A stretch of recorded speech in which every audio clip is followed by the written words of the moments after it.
Hello everyone, उम्मीद करता हूँ आप सभी लोग स्वस्थ हैं। एसएससी सीएचएसएल 2023 का फाइनली एसएससी ने नोटिफिकेशन जारी कर दिया। तो जो इंपॉर्टेंट चीजें मैं वो बता दूंगा, जिससे कि जो पुराने एस्पिरेंट्स हैं उन्हें सब कुछ समझ में आ जाए। बाकी जो नए एस्पिरेंट्स हैं जो पहली बार एसएससी सीएचएसएल का पेपर देंगे, उनके लिए एक डिटेल वीडियो बनाऊंगा जिसमें सब कुछ बताऊंगा, प्रीवियस ईयर की कट ऑफ वन, बाकी सारी चीजें जो भी पता होनी चाहिए तैयारी के लिए, कैसे प्रीवियस पेपर्स को एक्सेस करें एंड ऑल डेट।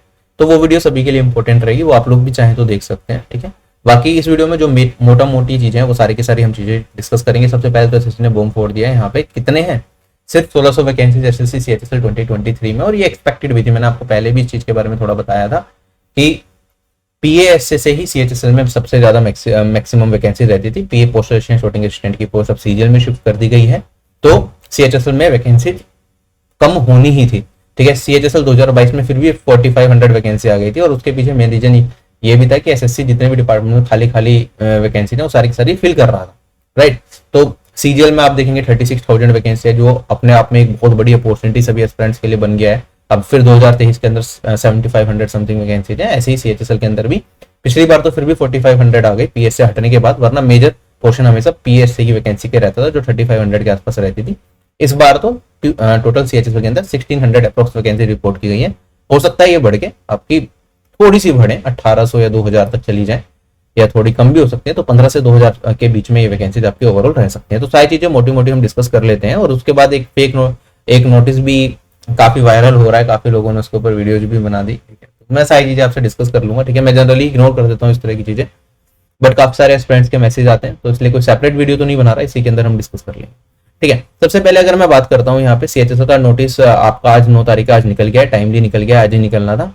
8 जून तक आप फॉर्म फिल कर सकते हैं। ठीक है, फॉर्म भरते टाइम कोई भी गलती आ गई तो करेक्शन विंडो खुलेगी आपकी, जो कि 14 जून और 15 जून को खुलेगी। इस बीच में आप अपनी फॉर्म को करेक्ट कर सकते हैं। ठीक है, कोई भी इशू अगर आपको आता है।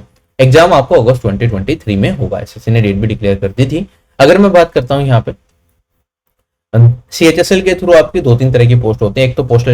एक तो लोअर डिविजनल क्लर्क हो गया आपका, या फिर जेएसए की हम बात करें तो ये वाली पोस्ट है लेवल 2 की 1900 ग्रेड पे की पोस्ट होती है आपकी। ठीक है, अलग अलग मिनिस्ट्रीज, अलग अलग डिपार्टमेंट्स के अंदर होती है। सैलरी वाइज ये आपका 30 से 40 हजार के बीच में आप मान के चलें आपकी सैलरी रहेगी।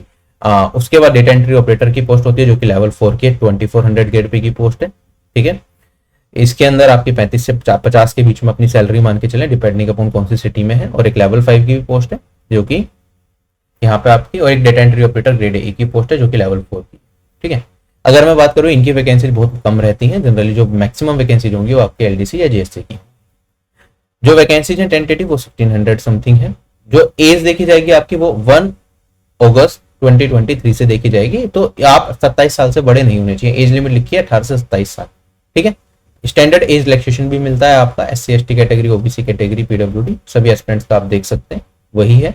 एजुकेशन क्वालिफिकेशन में बेसिकली क्या है, आप 12th पास होनी चाहिए। ठीक है, for the post of LDC, JSA और data entry operator grade A. ठीक है, अगर मैं बात करता हूं यहाँ पे for data entry operator in the office of CAG, यहाँ पे आपको क्या होना चाहिए अगर आप इस पोस्ट के लिए अप्लाई करना चाहते हैं तो 12th पास आपका साइंस स्ट्रीम में होना चाहिए और आपके पास मैथमेटिक्स एक सब्जेक्ट होना चाहिए। तो बेसिकली जो रिक्वायरमेंट है वो 12th पास की। अगर आप किसी भी फील्ड से 12th की हुई है तो आप सीएचएसएल फॉर्म भर सकते हैं, लेकिन आपको ध्यान रखना है अगर आपको data entry operator grade A in the office of CAG के लिए अप्लाई करना है तो 12th हम साइंस से होनी चाहिए और आपके पास मैथ्स सब्जेक्ट होना चाहिए। टीयर 1 वही 4 सेक्शन है, क्वालिफाइंग इन नेचर है।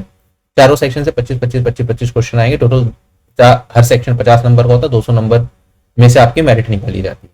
ठीक है, नेगेटिव मार्किंग भी होती है अगर आप कुछ गलत कर देते हैं, वो आप सभी लोगों को पता है, वो डिटेल में हम बाद में डिस्कस करेंगे।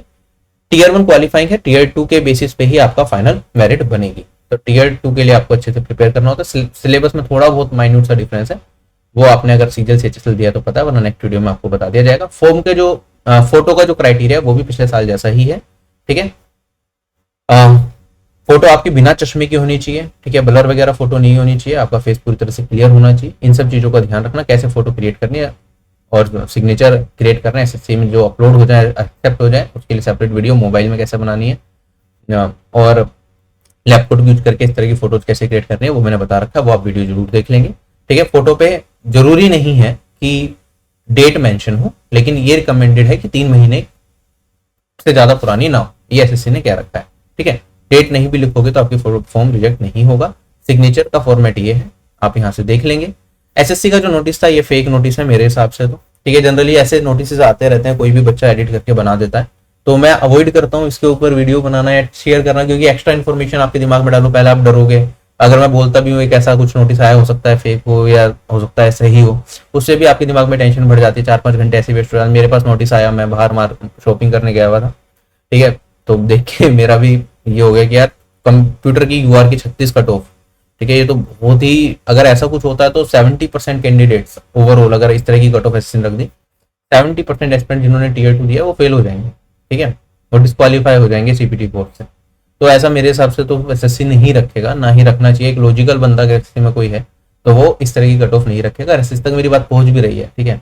तो अगर कुछ ऐसा सोच भी रहे हैं आप इस तरह की कट ऑफ रखने का, तो पहले एक बार बच्चों का डेटा देख लेना कि कितने लोग कितना स्कोर कर रहे हैं, उस हिसाब से कट ऑफ डिसाइड करना। क्वालिफाइंग पेपर है तो ऐसा होना चाहिए कि 90% बच्चे पास होने चाहिए, 80% बच्चे पास होने चाहिए, ऐसा ना हो 80% बच्चे फेल करते हैं, ठीक है। तो इस चीज का ध्यान रखा जाए, मैं यही कहूंगा। बाकी फेकनेस तो अलग अलग तरीके से आप पता कर सकते हैं, जैसे मैंने पीडीएफ खोली भी, आप देखेंगे यहाँ पे, ये मैं सारे रिजल्ट आपको दिखा देता हूँ। बहुत चीजें हैं जो जिससे आप पकड़ सकते हैं कि फेक है ट्रू है, बहुत सारी चीजें, बट ये है कि मैं बता दूंगा कैसे कैसे मैंने पकड़ा है, या कुछ भी चीजें हैं तो फिर वो वायरल हो जाती हैं। फिर आगे और चीजों, और जो बनाने वाला और चीजों का ध्यान रखता है। अब सीजीएल 2022 टीयर 1 का रिजल्ट भी लोगों ने अपने आप ही निकाल दिया था बना के, काफी लोगों चैनल्स पे शेयर हो गया, तो लोगों ने वीडियोस बना दी थी कि ये कट ऑफ है, ठीक है, जबकि उसका कोई लेना देना था, इसकी वेबसाइट पे कोई भी नहीं था नोटिस ऐसा, ठीक है। तो मैं तो जनरली इग्नोर करके चलता हूँ। बट देख लो, जैसे ये 20 का रिजल्ट है, सारा टेक्स्ट कॉपी होता है। एसएससी जो भी पीडीएफ बनाता है बड़ी सिंपल पीडीएफ होती है, आराम से कोई भी टेक्स्ट आप कॉपी कर लो। ये 21 का रिजल्ट है, सारा कॉपी हो रहा है। ये 22 का रिजल्ट जो आया है, नोटिस आया, कुछ भी कॉपी नहीं हो रहा है। एसएससी कभी भी ऐसा, मैंने तो एसएससी की साइट पे रेयरली ऐसी कोई पीडीएफ देखी होगी जिसमें टेक्स्ट कॉपी नहीं होता और एसएससी ने नोटिस निकाला। अगर वो किसी और डिपार्टमेंट से एसएससी ने उसका स्क्रीनशॉट स्कैन करके डाल दिया, बात अलग है, वरना एसएससी जो खुद कोई भी नोटिस निकालता है तो बहुत ही रेयर चांस होता है उसमें टेक्स्ट कॉपी ना हो, जो यहाँ पे दिक्कत है, ठीक है। तो बहुत सारी चीजें देखो, ये इमेजेस हैं छोटी छोटी, ये टेक्स्ट नहीं है, ये इमेजेस है, ठीक है। तो ये नोटिस आप फेक ही मान के चले, मेरे हिसाब से तो ये पूरी तरीके से फेक है। बाकी एसएससी जब रिलीज करेगा ऑफिशियल तभी पता चलेगा। और एसएससी से भी रिक्वेस्ट है, क्योंकि ऐसा नोटिस अगर वायरल हो रहा है, काफी लोग हो सकते हैं जो चैनल से ना जुड़े हों, वैसे रेयरली ऐसा कुछ होगा, बट फिर भी ठीक है। या फिर किसी ने किसी की वीडियो देख ली, उसमें उसने बोल दिया कि हाँ ये ऐसा नोटिस आ गया, वो घबरा रहा है, और फिर दूसरी वीडियो देखी नहीं, मेरी वीडियो तक पहुंच ही नहीं पाया, लगा कि इस पे मैं तो पहले देख चुका, तो उन तक भी पहुंचा देना। मेरे हिसाब से ये नोटिस फेक है, ठीक है। एनालिसिस करते टाइम भी ऑल्दो मैंने इस चीज का जिक्र किया था कि अगर ऐसा कुछ कट ऑफ होगा तो कितने लोग फेल होंगे। आपने एनालिसिस वाली वीडियो देखी होगी मेंस की, तो आपको समझ आएगा कि कितना बड़ा कुछ हो सकता है अगर ऐसा कुछ जिसने कट ऑफ दे दिया, सब कुछ बदल जाएगा, ठीक है। प्रेफरेंसेस सब कुछ चेंज हो जाएंगी, क्या बोलूं मैं, क्या हो जाएगा अगर ऐसा कुछ हो गया तो, ठीक है। बाकी अपनी तैयारी आप अच्छे तरीके से करते रहें। कुछ फ्री प्लेलिस्ट आपके लिए अवेलेबल है यूट्यूब पे, अभी उसे यूज कर सकते हैं अपनी तैयारी के लिए। बाकी कोर्सेज अवेलेबल होते हैं आरबी एप्लीकेशन पे। ऑफिसर बैच सबसे बेस्ट बैचों में से एक है, जिसमें सारे सब्जेक्ट्स की कंप्लीट प्रिपरेशन आपकी हो जाती है, ठीक है। साथ ही साथ इसके अंदर अब हम आगे अगर मॉक टेस्ट लॉन्च करेंगे तो उसकी भी फ्री होंगे। बहुत सारे प्रैक्टिस मॉक्स अवेलेबल है चैप्टर वाइज, वो आप देख सकते हैं, मतलब प्रीवियस ईयर के चैप्टर वाइज, जीके के हो गए, इंग्लिश के हो गए, ठीक है। वो फ्री में क्विज़ेस आप दे सकते हैं, इसमें सारी पीडीएफ्स आपको मिल जाती हैं। और अभी हमने जैसे साउथ इंडियंस के लिए जीके और इंग्लिश का कोर्स भी इंग्लिश लैंग्वेज में भी हमने लॉन्च कर दिया है, ठीक है। जो जिन लोगों ने ऑफिसर बैच दे रखा है उन्हें भी इसका एक्सेस दे दिया गया है, तो वो वाली वीडियोज भी आप सारी देख सकते हैं। साथ ही साथ AA का जो बैच होता है टीयर 2 के लिए, ठीक है, उसकी वीडियोज भी ऑफिसर बैच में प्रोवाइडेड है, जिससे कि आपको आगे तक, एक बार आपने ऑफिसर बैच लिया तो आपकी एसएससी एग्जाम्स की सारी टेंशन खत्म, ठीक है। फॉर्म आपने भर दिया, उसके बाद की सारी टेंशन आप इधर छोड़ के अपनी अपनी तो सिर्फ तैयारी करें। बाकी आपको कुछ परचेज करने की अलग से ज्यादा जरूरत नहीं रहती, ठीक है। सिर्फ आपको पढ़ना है, प्रैक्टिस करनी है। टेलीग्राम ग्रुप होते हैं डेडिकेटेड, जिसमें आप बाकी जो एस्पेरेंट्स हैं उनसे कनेक्ट करके अपने क्वेरीज पूछ सकते हैं। टीचर्स भी ग्रुप में होते हैं तो उनसे भी कनेक्ट कर पाते हैं, ठीक है। मेरी अवेलेबिलिटी थोड़ी कम रहती है, लेकिन बाकी टीचर्स आपको साथ के साथ रिप्लाई भी करते हैं। बाकी जब भी कोई नोटिस निकलता है एग्जाम का तो हम एक डिस्काउंट रखते हैं 10% का। आप CHSL 2023 कोड यूज करेंगे तो आरबी के सभी कोर्सेज के ऊपर आपको 10% डिस्काउंट मिल जाएगा। ये 2 या 3 दिन के लिए वैलिड रहेगा, ठीक है। उसके बाद ये हट जाएगा। अभी नोटिफिकेशन निकला तो 2 से 3 दिन के अंदर जिन लोगों को भी तैयारी करनी है कोर्सेज आप दे सकते हैं। सारी रिकॉर्डेड वीडियोज अवेलेबल रहती है। जो इंग्लिश लैंग्वेज में कोर्सेज स्टार्ट किए हैं, इंग्लिश और जीके के, वो इंडिविजुअल भी आप लेना चाहें ले सकते हैं, वरना उसकी में अभी सारी वीडियोज अवेलेबल नहीं है, वो कुछ टाइम में होंगी। लेकिन हिंदी लैंग्वेज में जो कोर्सेज हैं वो मैक्सिमम अवेलेबल है, तो आप सारी वीडियोज उसमें देख सकते हैं। हर क्लास की आपको PDF मिल जाती है, जिससे आप कम टाइम में अपनी पूरी प्रिपरेशन कर सकते हैं, ठीक है। So bye bye everyone, take care, have a nice day and जय हिंद।